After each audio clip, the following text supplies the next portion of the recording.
રામ રામ ડાયરા ને તમે મને તો ઓળખતા દેશો, હું તમારો પ્રિય યોગેશ ભરવાડ. આ છે મારા વાલા કરશન કાકા. મારે ને કરશન કાકા ને બેને જવાનું છે એટીએમ માં પૈસા ઉપાડવા. લે આ લે, મામાની ગાડી કોકે ઠોકી દીધી લાગે. પોગી ગયા રંગોળા એટીએમ. આ છે મારા સંતોષ કાકા. અમે બે નીકળી ગયા ગાડી લઈને વાડી આટો મારવા.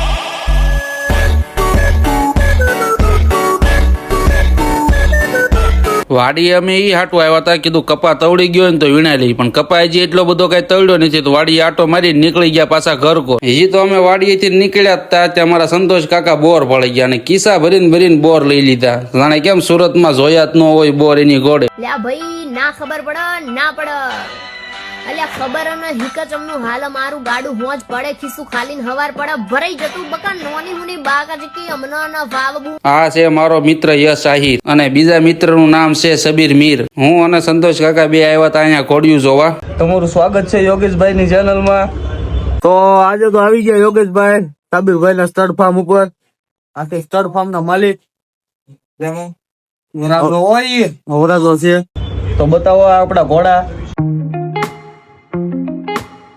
સંતોષ કાકા કોઈ દિન ગેર વાળી ગાડી હાંકતા નથી, ના જોડી મારી ગાડી 3 સવારી હાકે છે. આમાં લાગે તો બીક, પણ હવે શું કરશું, ના તો પડાય નહીં. ભલે હાંકતા એનું ડ્રાઇવિંગ જોઈને તમને એવું નહીં લાગતું હોય કે આ પહેલી વાર હાકે છે, એની મોજમાં છે. જોવો તમે, આ છે મારા કાકાએ પાળેલા ગલુડા. આ છે મારા સાદુર કાકા, માધવ એગ્રો કેમિકલ ના માલિક.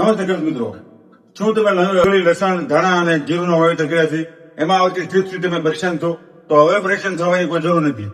ગુજરાતમાં અને ભારતમાં પહેલી વાર લઈને આવી છે કૃષિ ક્રોપ સાયન્સ એક બહેતરીન પ્રોડક્ટ, જેનું નામ છે ઓડિન. ઓડિનના સ્પ્રે કરવાથી તમારા તમામ પાકમાંથી નો સર્વનાશ થશે અને તમારો પાક ગ્રીનરી પકડશે અને વધુ ગ્રોથ કરશે.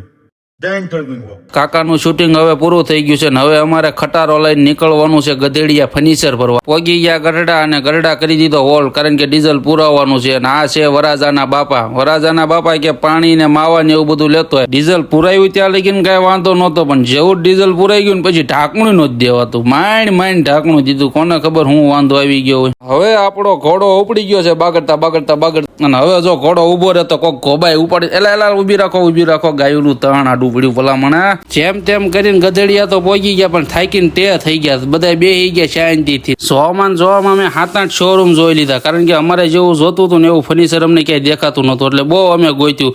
પછી માંડ એક જગ્યાએ અમારે મેળ આવી ગયો, કારણ કે અમારે ત્યાં જેવું જોતું હતું એવું મળી ગયું. અને પછી આ શેઠ હારે અમે ડીલ ફાઇનલ કરી કે ભાઈ આ વસ્તુ એટલું અમને ગમે છે. પછી પૈસાનું બધું સમજી લીધું ને ભરી લીધું. અને તમે અહીંયા લગીને જો વિડીયો પૂરો જોયો હોય ને તમને મજા આવી હોય તો ફોલો કરતા જજો.